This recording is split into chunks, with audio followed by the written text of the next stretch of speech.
أعوذ بالله من الشيطان الرجيم. بسم الله الرحمن الرحيم. يا من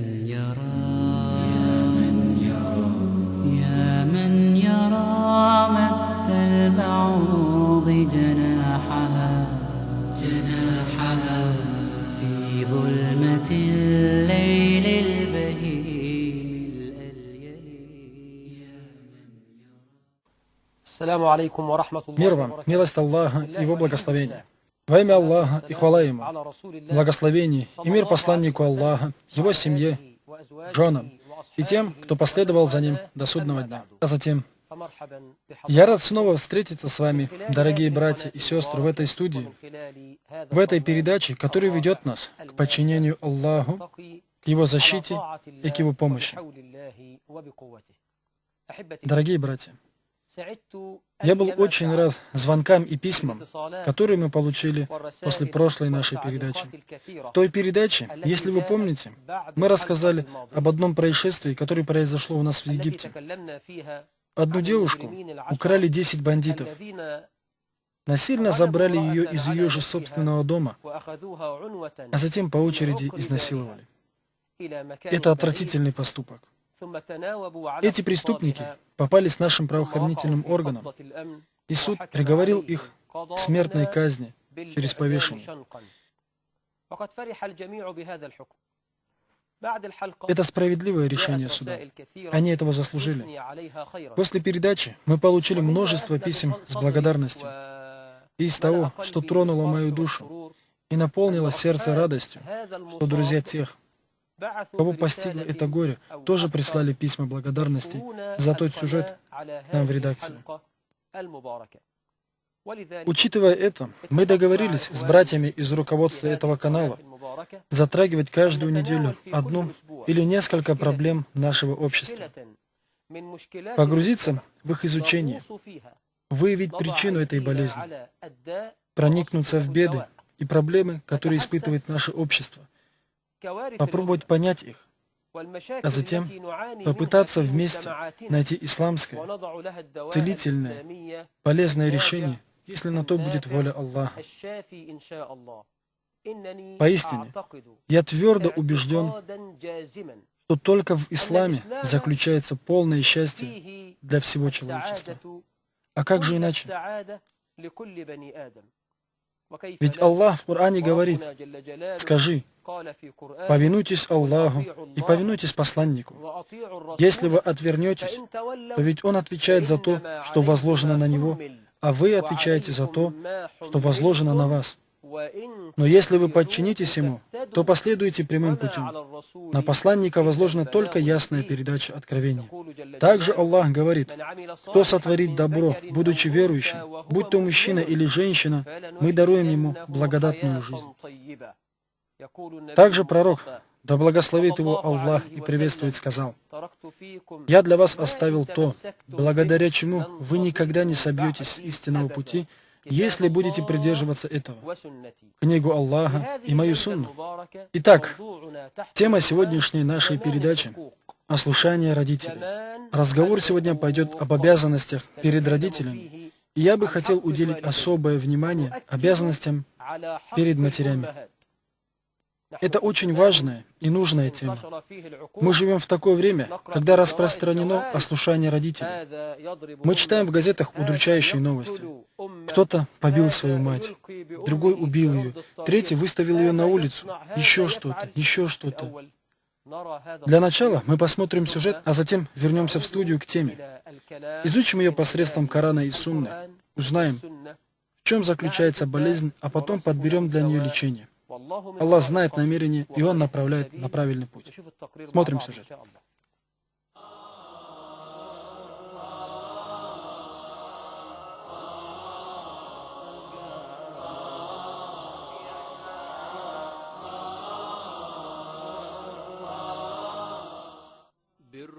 Добро к родителям. Это одно из мудрых и высоконравных постановлений, на которые побуждает нас священный Коран и достоверная сунна. И это является такой же обязанностью, как совершение пятничной молитвы. Так, неповиновение родителям является одним из смертных грехов, приводящих тех, кто их совершает, в исчадие ада. Посланник Аллаха, да благословит его Аллах и приветствует, говорит: поистине, проклинать своих родителей является смертным грехом. Истинно говорит пророк. Асан, есть ли у тебя родители и довольны ли они тобой? Хвала Аллаху. Они довольны мной, потому как я стараюсь не огорчать их. Что бы ни случилось. Мои родители очень хорошие. И как бы много мы ни сделали для них, нельзя считать свой долг перед ними исполненным полностью. Пусть Аллах помилует моих родителей. Они были очень хорошими людьми, и я старался быть для них хорошим сыном. После их смерти Господь наш обильно покрывал меня своей милостью. И я считаю, что это Аллах дал мне за мое хорошее отношение к родителям.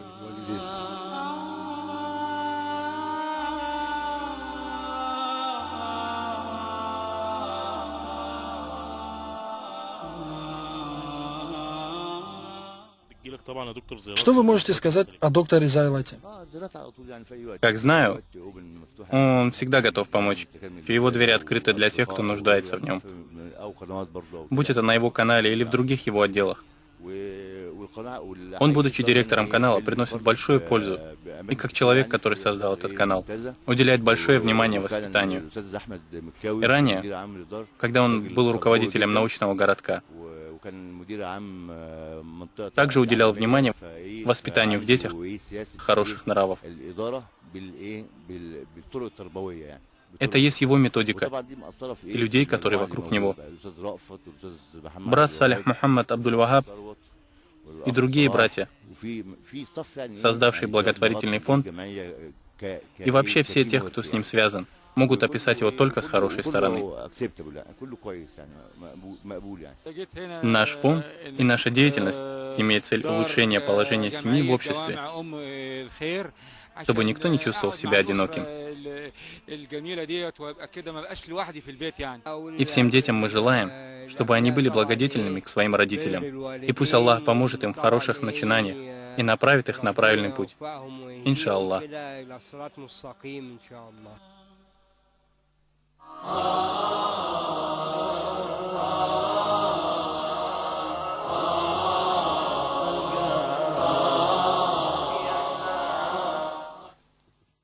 Мир вам, милость Аллаха и Его благословение.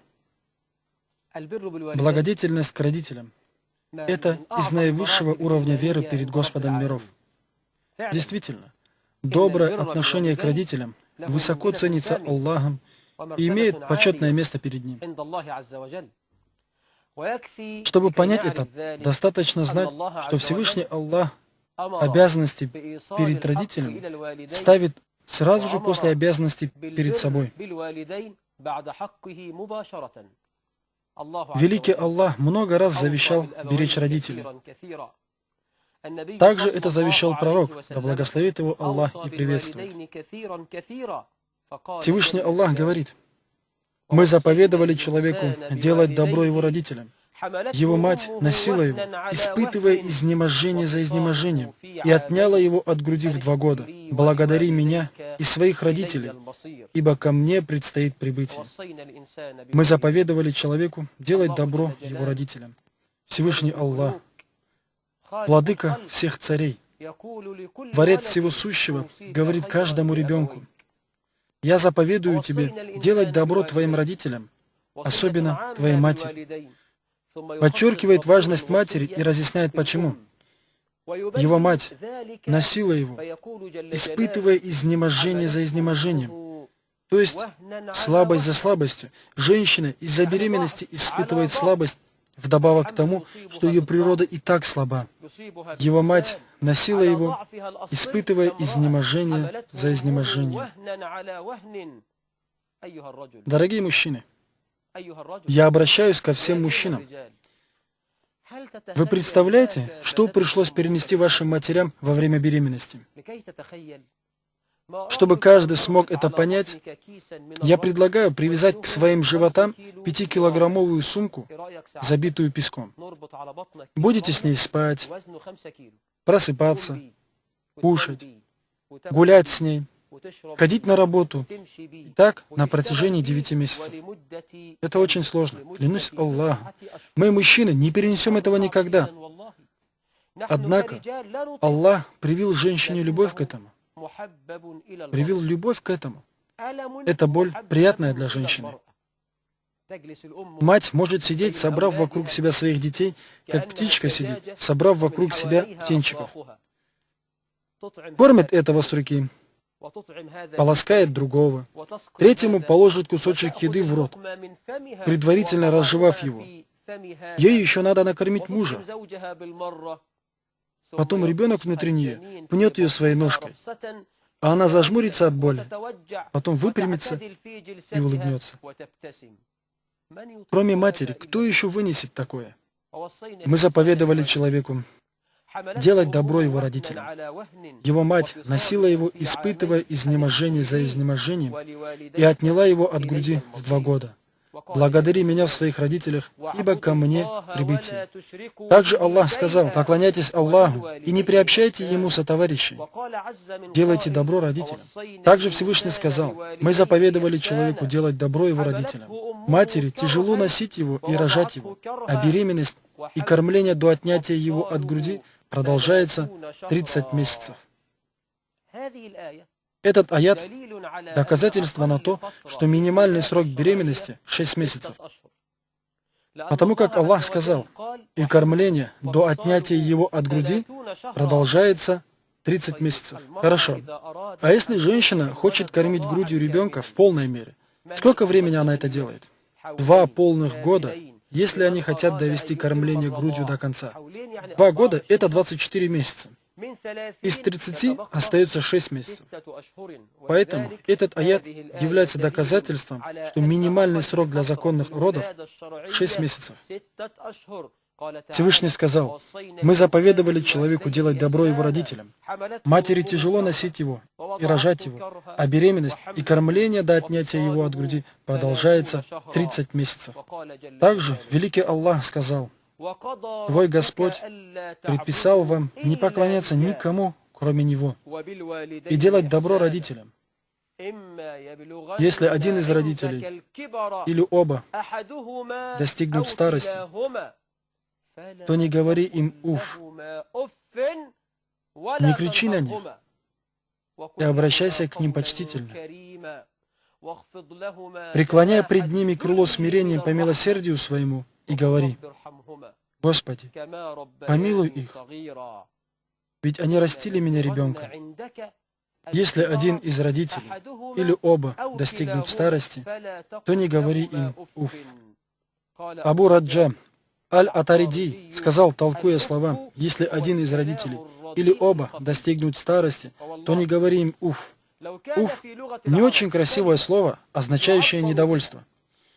Клянусь Аллахом, если бы в арабском языке было слово, которое означало бы меньшее чувство недовольства, раздраженность, чем слово «уф», то Аллах употребил бы это слово, а не «уф». И не говорите им «уф». То есть не выражай недовольство, не показывай им свою раздраженность.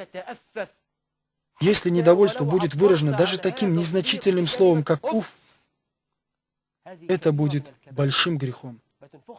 Подобное слово по отношению к родителям недопустимо. Имам Муджахид сказал о смысле этих слов: если тебе придется увидеть родителей в том состоянии, в котором ты был в детстве, когда они подмывали тебя и чистили за тобой, и почуяв неприятный запах, не берись за нос, говоря «фу». Если отец твой состарился, и у него нет держания мочи, если мать состарилась и уже не может самостоятельно справить нужду, ты должен ее проводить в туалет и возвратить обратно. Если ты увидишь нечистоты, точно так же, как они видели твои в детстве, ни в коем случае не гнушайся этого.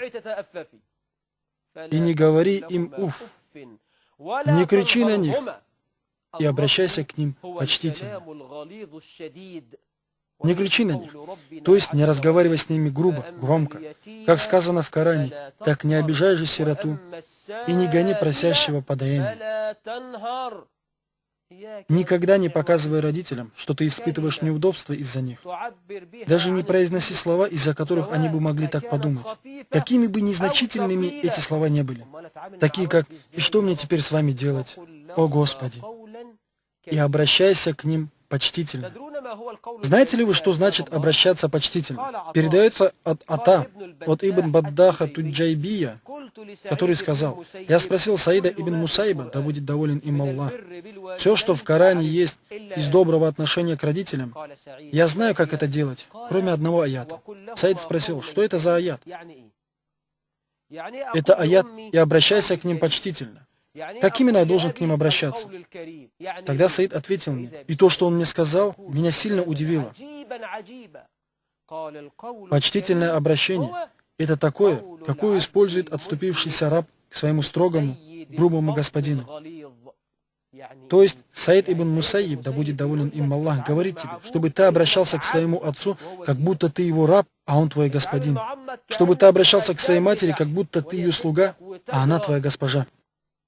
Почтительное обращение – это как будто ты провинившийся раб перед строгим, грубым господином. Представь себе, что раб провинился и стоит перед господином, ожидая его наказания. Как он будет себя вести? Склонив голову, смиренно, проявляя покорность, будет употреблять шелковые слова, которые смягчат господина. Будет обращаться: «Конечно, господин, как скажешь, слушаюсь и повинуюсь, если позволите», и так далее. Также и ты должен разговаривать со своими родителями, как будто твой отец премьер-министр, президент, король. Обращайся со своей матерью, как будто она госпожа, царица, а ты ее раб. Преклоняй пред ними крыло смирения по милосердию своему. Почитай своих родителей, будь покорным с ними, не возгордись перед ними. Сколько же молодых людей, к сожалению, их отцы тратят на них свои кровные деньги, и тот достигает больших успехов, становится большим человеком, директором, инженером, доктором, хозяином фирмы или директором ее, а потом возвышается над родителями, забыв, что он добился всего с помощью родителей. Мой брат, преклоняй пред ними крыло смирения по милосердию своему. Прояви милосердие к ним, прояви тем самым подчинение Аллаху. Сделав это, ты подчиняешься Аллаху и станешь пред ним, как Юсуф, мир ему. Юсуф, мир ему, занял место правителя города, стал мэром одного из городов Египта. А когда к нему пришла его семья из пустыни, они были бедуинами, пастухи овец. Как же он с ними поступил? Коран нам рассказывает про это. «И посадил своего отца на трон». Видели скромность Юсуфа? И его смиренность перед родителями? Преклоняй пред ними крыло смирения по милосердию своему и говори: «Господи, помилуй их, ведь они растили меня ребенком». Также Аллах похвалил в священном Коране Мессию Ису, сына Марьям, мир ему, за его отношение к своей матери, и рассказал о первых словах, которые произнес Иса, мир ему, будучи в колыбели. Он был еще маленьким, грудным. Какие же это были слова? Он сказал: «Воистину, я раб Аллах. Он даровал мне Писание и сделал меня пророком». Обратите внимание, он не сказал, что он Аллах, или сын Аллаха, который един в трех лицах, или что Бога-человек. Нет, нет, нет. Сказал: «Воистину, я раб Аллаха. Он даровал мне Писание и сделал меня пророком. Он сделал меня благословенным, где бы я ни был, и заповедал мне совершать намаз и раздавать закат, пока я буду жив. Он сделал меня почтительным к своей матери. Он сделал меня почтительным к своей матери. И не сделал меня надменным и несчастным». Кроме этого, во многих местах в Коране Аллах наказывает нас хорошо обходиться с родителями и в своих наказах уделяет большее внимание матери. Также в сунне пророка, да благословит его Аллах и приветствует, уделено внимание отношению к родителям и подтверждается особая важность матери. Послушайте же, что говорит пророк. Передает Ибн Маджа в книге Сунна от Мигдама Ибн Магди Кариба достоверный хадис, в котором пророк, да благословит его Аллах и приветствует, говорит: «Аллах завещает вам быть добрыми с матерями, Аллах завещает вам быть добрыми с матерями. Аллах завещает вам быть добрыми с матерями. Сказал это 3 раза. Господь наш велит нашему пророку сказать нам: «Я завещаю вам быть добрыми с матерями», и повторять это 3 раза. Аллах завещает вам быть добрыми с вашими матерями. Аллах завещает вам быть добрыми с вашими матерями. Аллах завещает вам быть добрыми с матерями. И потом сказал: Аллах завещает вам быть добрыми с отцами. Только 1 раз. Передается также в достоверных сборниках у имамов Аль-Бухари и Муслима от Абу Хурейры, который сказал: пришел мужчина к пророку и спросил: «О пророк, кто из людей больше всего достоин, чтобы я хорошо обходился с ним?» Пророк ответил: «Твоя мама». А после нее? «Твоя мама». А после нее? «Твоя мама». А после нее? «Твой отец». Давайте остановимся и задумаемся. Почему же пророк, да благословит его Аллах и приветствует, в предыдущих 2 хадисах упоминает 3 раза мать и только 1 раз отца? Имам Ас-Суюти говорит на этот счет: это потому, что мать вынашивала, родила и кормила грудью. И эти 3 раза за те 3 трудности, которые она перенесла. Мать вынашивала, испытывая трудности за трудностями. Твой отец, сын мой, твой родной отец вынашивал тебя в легкости и выпустил себе на удовольствие. А твоя мама вынашивала тебя, испытывая трудности, и рожала, испытывая трудности. И сколько же матерей умерло из-за трудностей беременности? И сколько же умерло во время родов? Роды — это знамение и знамение Аллаха. О Аллах! Разве не удивительно, как одна душа зарождается в другой душе? Одно тело выходит из другого. Это удивительное знамение. Женщина, пока она рожает ребенка, переживает смертельные боли сотни раз. Смерть стоит перед ее глазами на всем протяжении родов. И как только ее ребенок появляется на свет, мать, которая еще переживает адские боли, забывает про все на свете и прижимает ребенка к груди и целует его. Удивительное творение, мать. Она готова отдать свою душу, чтобы вынести тебя, чтобы родить тебя на свет. Потом кормит тебя своей грудью. Получаешь средства для жизни из ее плоти. Не гнушается смыть за тобой грязь своей рукой. Она устает, чтобы ты отдыхал. Не спит ночью, чтобы беречь твой сон. Будет голодать, чтобы ты был сытым. Более того, она достает кусочек хлеба из своего рта и кладет его в рот ребенка и наслаждается больше, чем когда кушает сама. О, мама! Другие ученые сказали про слова пророка, да благословит его Аллах и приветствует. Пророк говорит 3 раза, потом мать, потом тоже мать, потом тоже мать, и только потом отец. 3 раза повторяет, чтобы мы поняли важность матери. Потому как дети обычно пренебрегают матерью из-за их слабости и беспомощности. Действительно, клянусь Аллахом, золотые слова. Истину говорят ученые. Мы, дети, пренебрегаем обязанностями перед матерями и не осмеливаемся ослушаться отца. Если кто-то из нас оступится перед отцом, то стоит перед ним как заяц. Отец грубит ему, упрекает его, может даже ударить его. И никто не осмелится сказать ему слово. Будет стоять как заяц, даже не пикнет. Как только отец выйдет из дома, сын кричит и срывает свою злость на ком? На бедной матери. Что ему от меня надо? Зачем он должен ругать меня? Что за человек? И так далее. Все это приходится выслушивать матери. Поэтому пророк, да благословит его Аллах и приветствует, говорит 3 раза свою маму, свою маму, свою маму, напоминает нам опасность такого поведения, чтобы мы не пренебрегали матерью, не злоупотребляли ее беспомощностью. Дорогие друзья, о те, которые желают рай с его благами, кто хочет спастись от мук ада, слушайте сюда. Пророк, да благословит его Аллах и приветствует, сказал: «Жива ли твоя мама?» «Да, она жива». Рай находится у тебя дома. Тот, у кого жива его мать, рай у него дома, у ног его матери. Ему только надо слушаться ее, быть готовым выполнять ее указания. Великим Аллахом я клянусь в этом. Тот, у кого жива мать, и она рядом с ним, рай находится у него дома. Ему надо быть только богобоязненным и не оставлять уважения к ней. Передает имам Ахмад в Муснаде от Айши, да будет доволен ею Аллах, от пророка, да благословит его Аллах и приветствует. Я заснул и увидел себя в раю, и услышал голос чтеца, читающего Коран, и я спросил, кто это? Мне ответили, что это Харис ибн Ну'ман. Пророк сказал ей, так бывает с тем, кто делает добро. Так бывает с тем, кто делает добро. Он был один из тех, кто больше всего делал добра своей матери. Аллах велик. Пророк наш разъясняет нашей матери Айше, что Хариса ибн Ну'мана ввело в рай его хорошее отношение к матери. Это есть одна из самых важных причин, посредством которой человек заслуживает рая. Разве это не удивительно?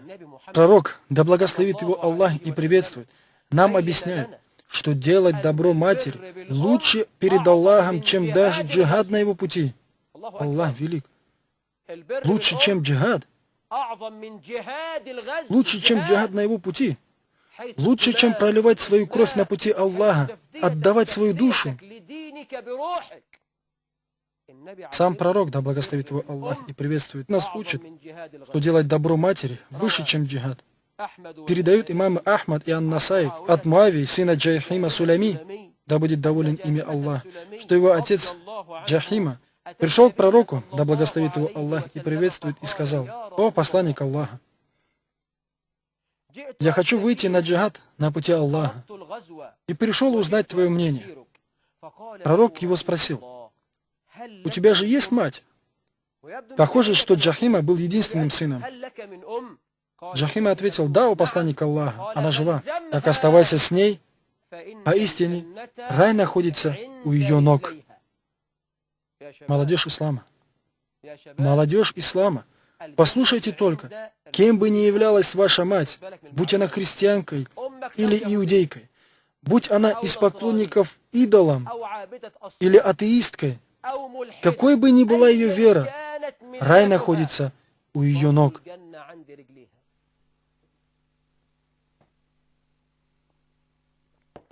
Рай находится у ее ног, даже если она неверующая. Что это значит? Это и значит, что рай находится у ног твоей матери, если даже она неверующая, что твое нахождение рядом с ней, исполнение ее желаний, прислуживание ей приведет тебя в рай. Вы можете спросить, что, даже если она не мусульманка? Да. Если даже она не мусульманка, у нее есть право на своего ребенка. Разве вы не слышали, что сказал наш Господь в Священном Коране? Если они будут сражаться с тобой, чтобы ты приобщил ко мне сотоварищей, о которых у тебя нет знаний, то не повинуйся им, но сопровождай их в этом мире по-доброму. Наш Господь нам говорит, что если даже твой отец и твоя мать кафир, и они будут мучить тебя, притеснять, враждовать с тобой и заставлять, чтобы ты отошел от ислама, не слушайся их в этом.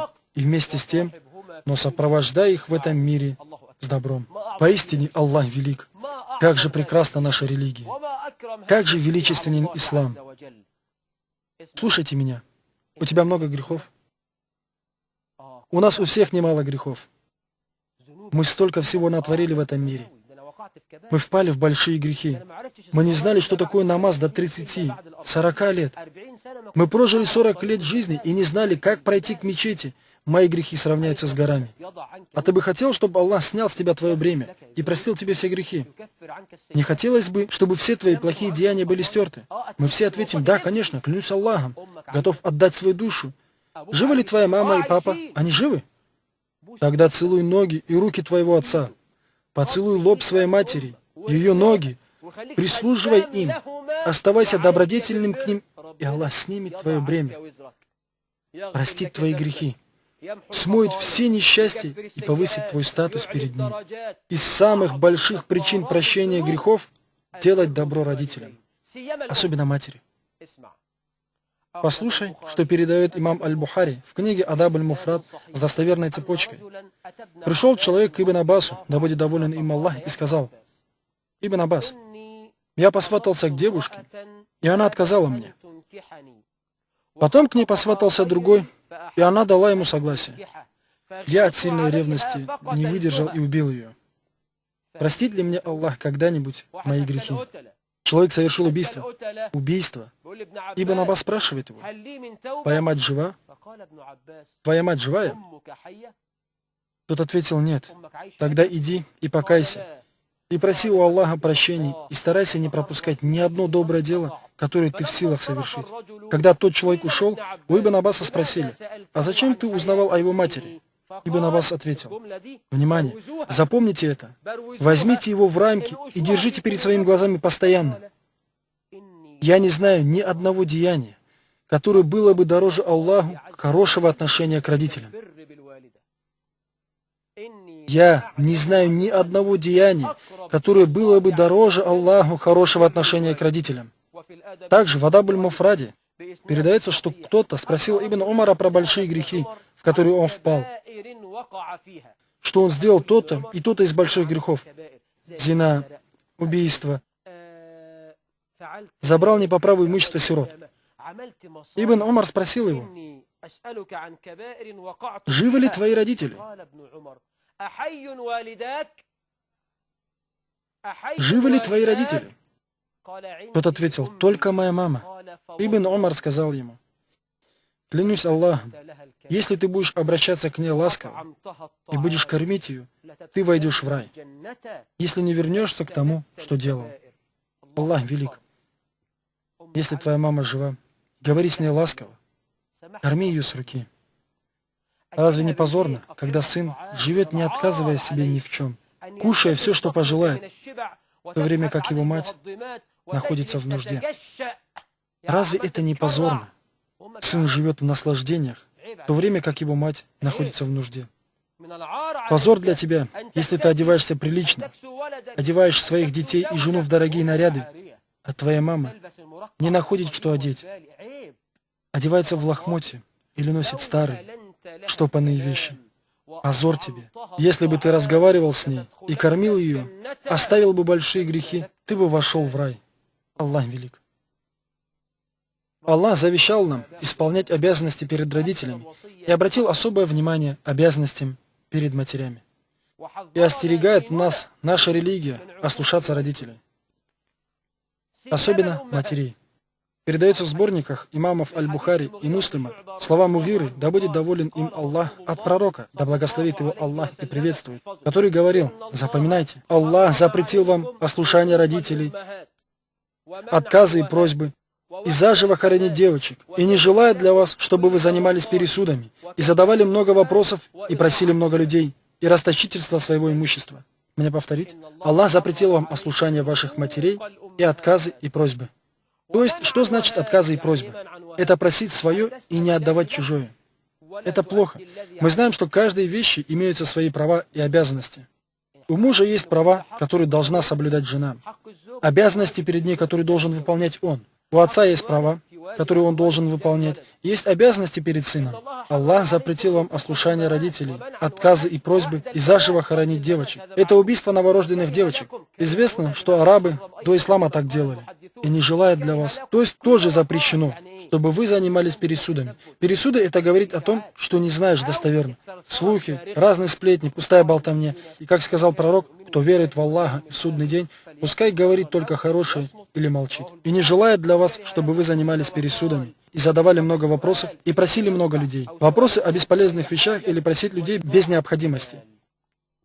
Дорогие братья, ослушание родителей из признаков приближения судного дня. Ослушание родителей распространилось в обществе, дорогие братья. Сильно распространилось. В газетах написали про парня, который убил своего отца, чтобы забрать деньги на пачку сигарет. Попросил у отца деньги, а когда тот сказал, что нет денег, а курить запрещено, парень сказал: есть у тебя, сколько хочешь есть, и ударил его топором. Ради пачки сигарет, ради порции никотина. Разве это не горе? Большое горе. Смерть. Очевидная смерть. Из малых признаков близости судного дня — ослушание детей своих родителей, особенно своих матерей.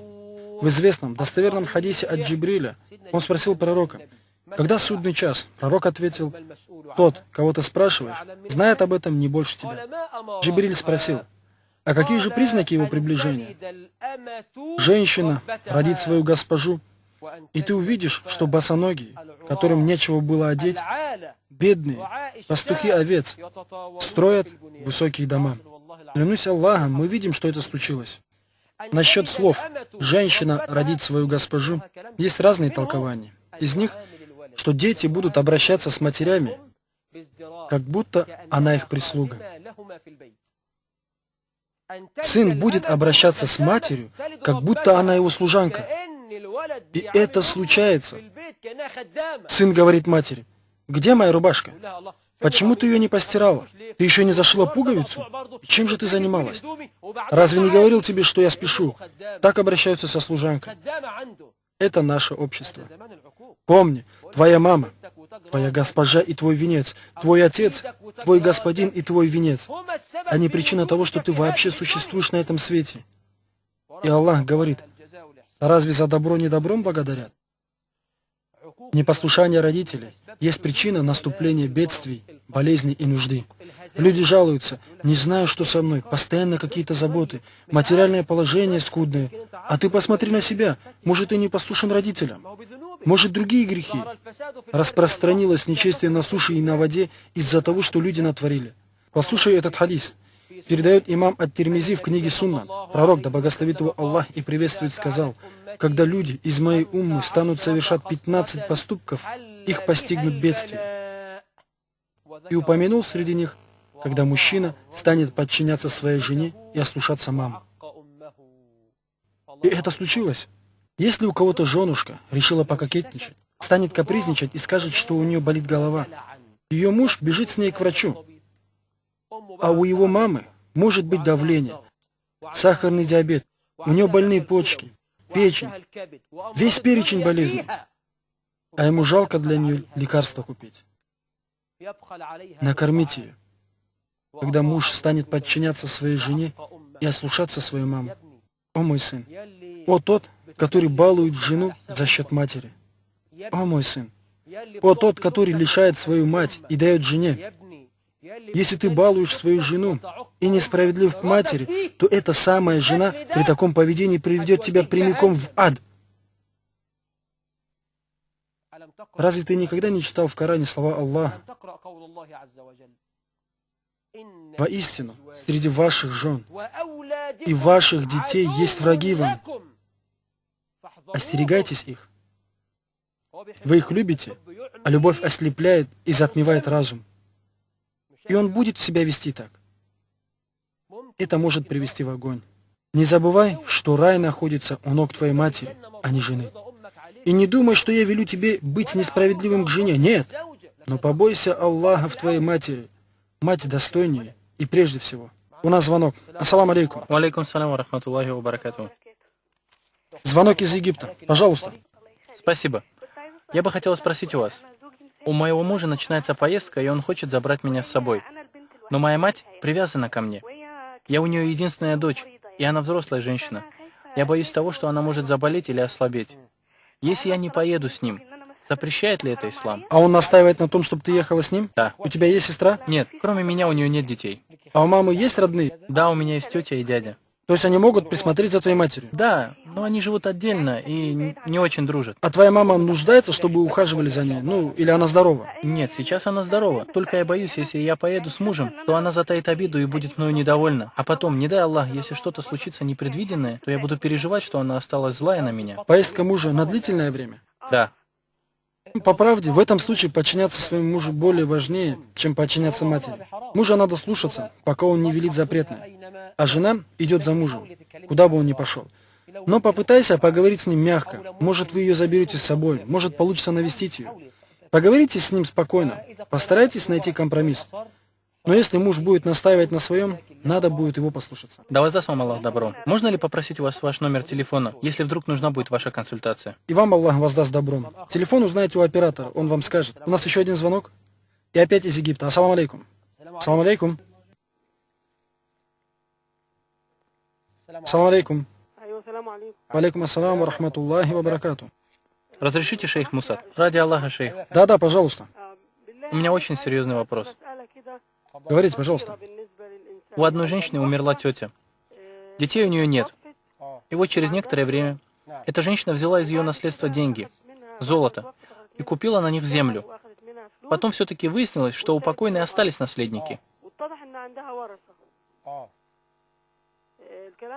У покойной остался муж?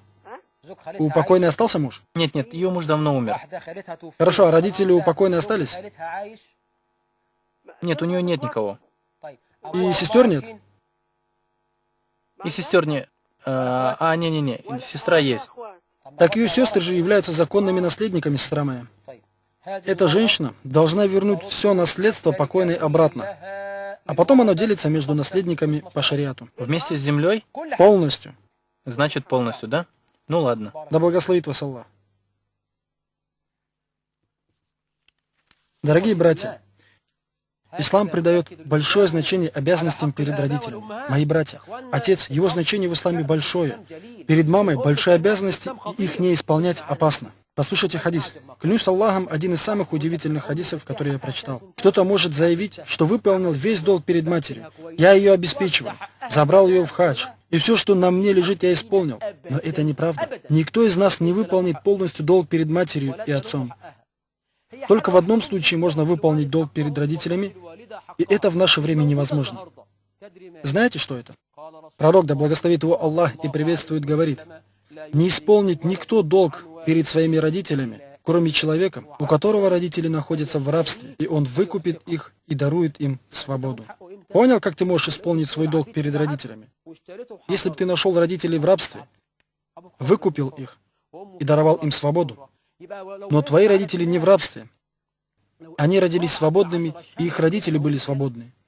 Что бы с тобой ни делали, что бы ты ни делал, ты не исполнишь своего долга перед ними, если только ты их не выкупишь из рабства. Хорошо.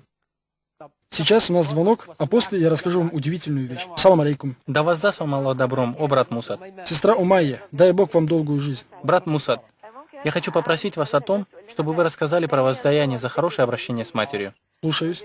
Да и еще, Аллах, когда умирает мать человека, взывает к нему, мол, умерла та, из-за которой я благоволил тебе. Не могли бы вы прокомментировать это? Нет, это недостоверно. Нет, это недостоверно. Да, некоторые проповедники упоминают это в своих проповедях, что когда умирает мать, ангелы взывают к человеку: умерла та, из-за которой мы тебе благоволили, так делай добро, мы будем благоволить тебе. Но это недостоверно. Да воздаст вам Аллах добром. Ассаляму алейкум. И тебе, сестра. Валейкум ассалям. Ассаламу алейкум. Ассаляму алейкум. Валейкум салям. Пожалуйста. Вы в эфире? Если позволите, у меня два вопроса. И да благословит вас Аллах. Первый вопрос. У меня взрослая мать, и она всегда говорит: я хочу, чтобы вы меня похоронили в родном селе. Наше родное село очень далеко, а мы сами живем в Каире.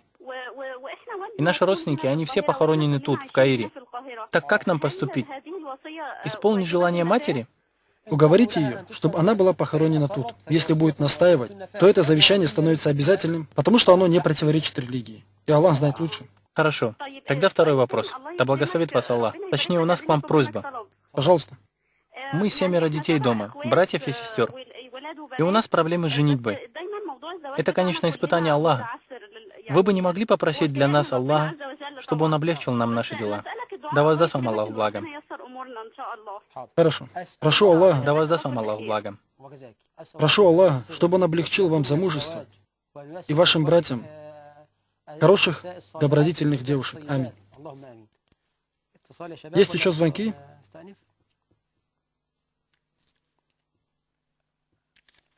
Хорошо. Послушайте теперь этот удивительный хадис. Передает его имам Хайтами в Маджмуатуль Завайди от Бурейды, в котором он сказал: однажды мужчина пришел к пророку, да благословит его Аллах и приветствует, и сказал: «О посланник Аллаха, я перенес свою мать на своих плечах 2 фарсаха под сильным, палящим зноем.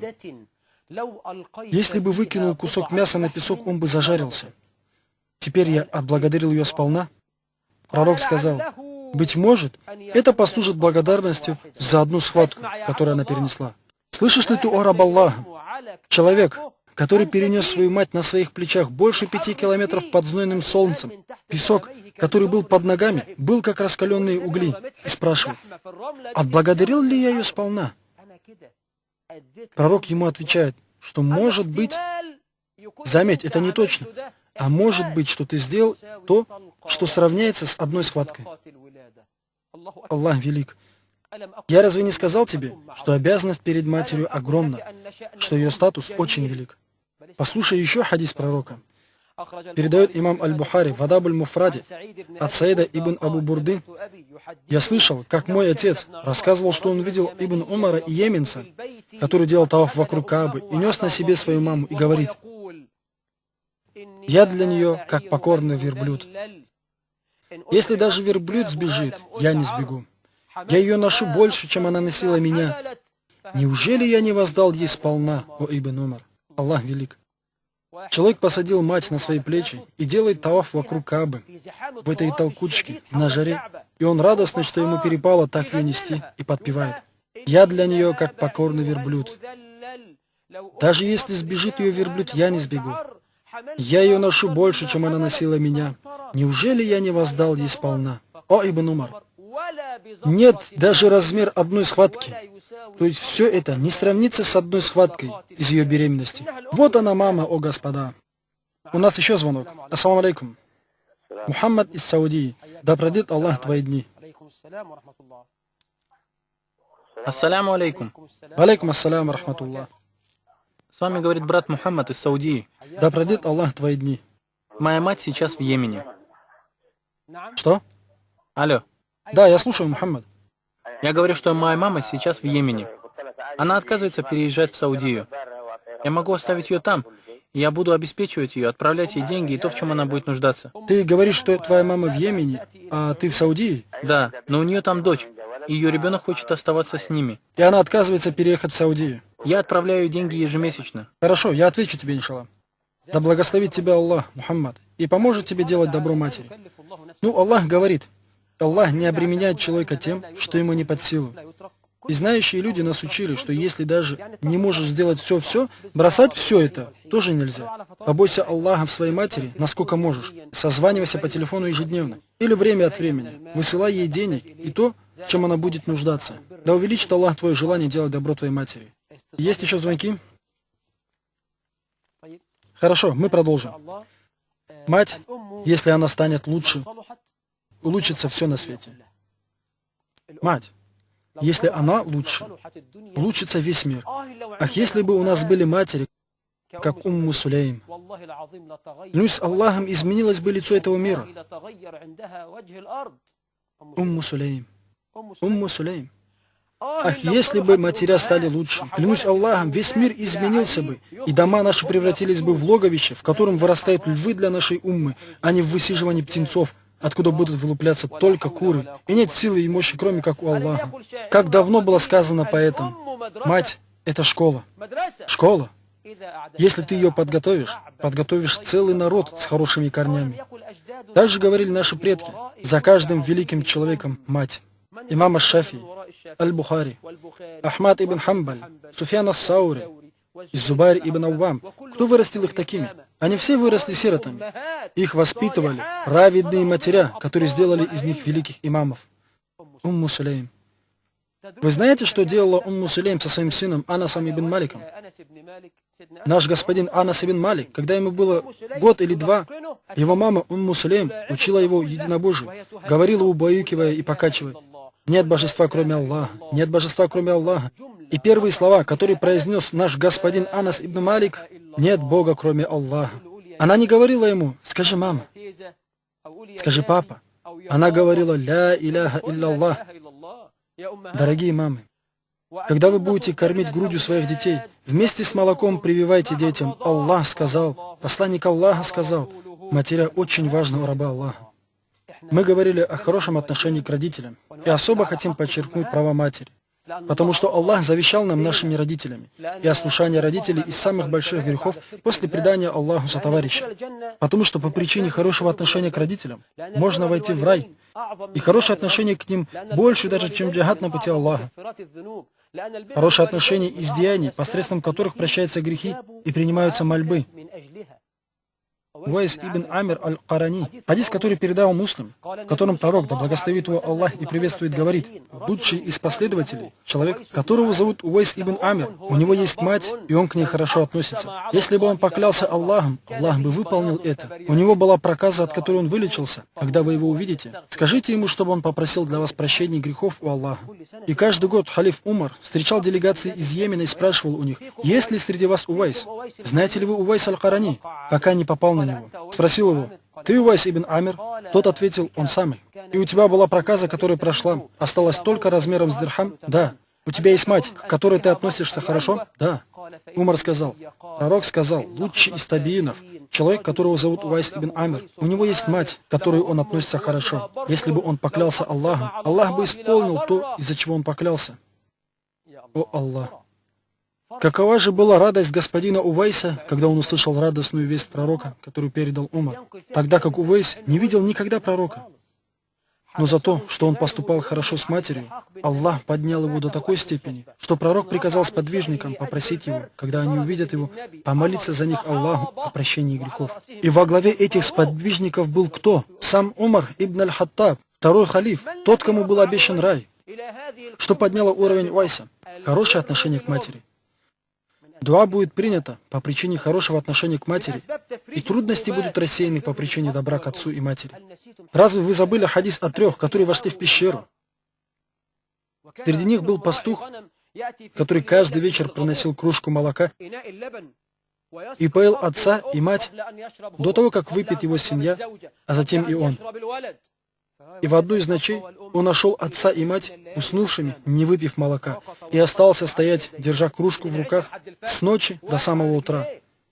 Продолжал стоять на своих ногах, и дети его у ног плакали от голода. И он отказывался пить и дать выпить своим детям или своей жене до того, как выпьют его родители. Где такое увидишь? Миллионы предпочитают довольство жены, предпочитают ее дурость, предпочитают порой довольство дурной жены довольству матери. Позор! И когда они проснулись и поняли положение сына, отец сделал дуа за сына, и мать сделала дуа за него, и выпили молока. И когда он застрял в пещере и возвал к Аллаху: «О Аллах, если я это сделал ради Тебя, выведи нас из этого положения». И отодвинулась скала, которая закрывала вход. Мы вступили в 3-й месяц. И это из основных причин, подтолкнувших меня на разговор о родителях, особенно о матерях. Месяц март. Что это за месяц?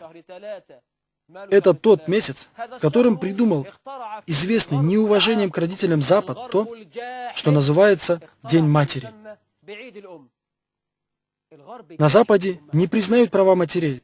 Сын похоронит и уйдет, исчезнет на месяц, а может и на год. Не будет знать, что с его матерью.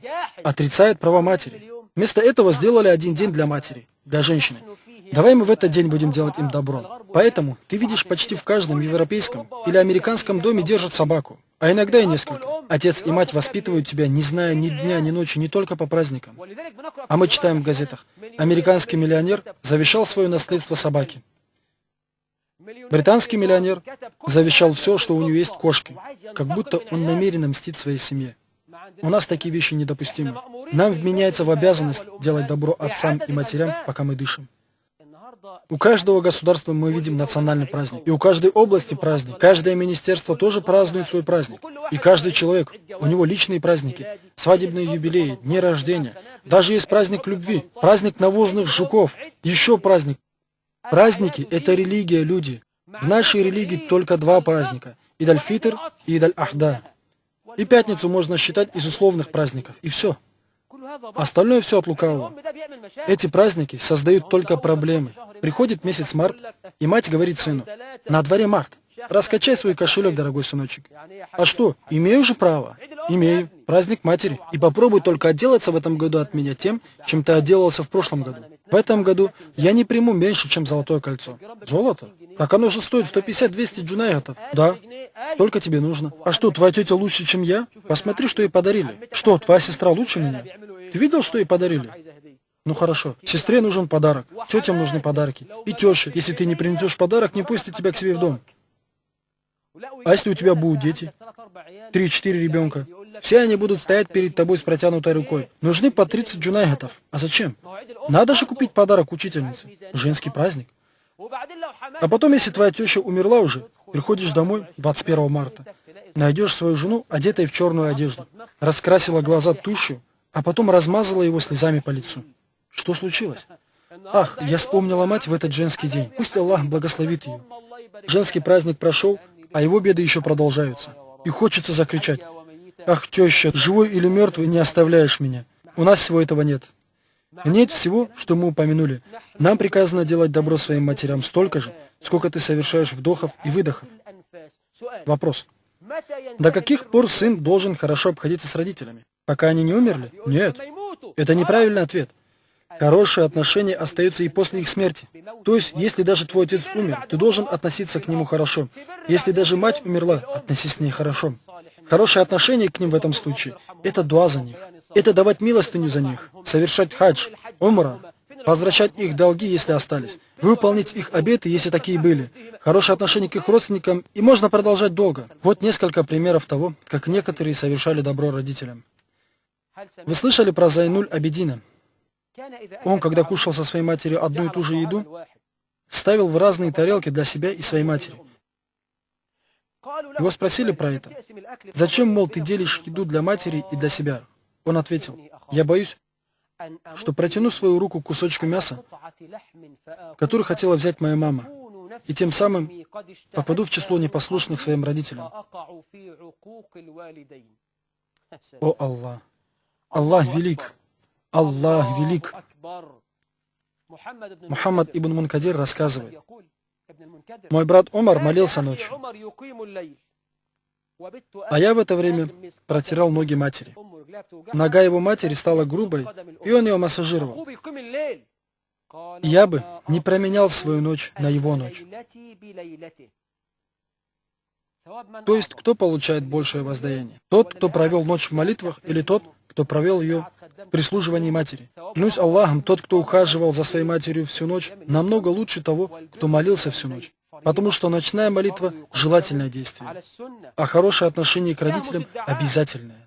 Кахмус Аддай Абу Нуаим передает в книге Хилья, что однажды Кахмус пришел навестить свою мать и увидел там скорпиона.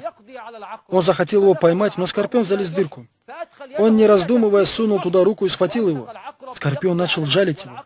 Жалить, жалить, жалить. У него изменился цвет кожи. Его лицо покрылось потом. Когда его вылечили, его спросили: ты чуть не убил себя, зачем ты это сделал? Он ответил: как же? Я нашел скорпиона в доме матери. А если бы он укусил мать? Она же могла умереть. О Аллах! Он готов отдать свою жизнь, чтобы не пострадала мама. Клянусь Аллахом, если бы он умер от этого, он бы умер шахидом. Где мы видим такие удивительные примеры в наше время? Я бы мог рассказывать и рассказывать, но уже время вышло.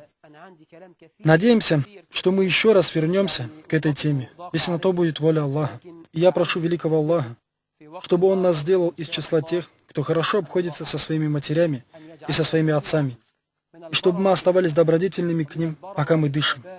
О Аллах, прости нам наши упущения по отношению к нашим матерям и прости нам наши упущения по отношению к нашим отцам. Ты удовлетворяешь просьбы и на все, что угодно силен. Ты наш Господь и лучший Господин, и лучший из помощников. И я говорю эти слова. Прошу Аллаха прощения грехов для себя и для вас. Мир вам, милость Аллаха и Его благословения. Ассаляму алейкум ва рахматуллахи ва баракатух.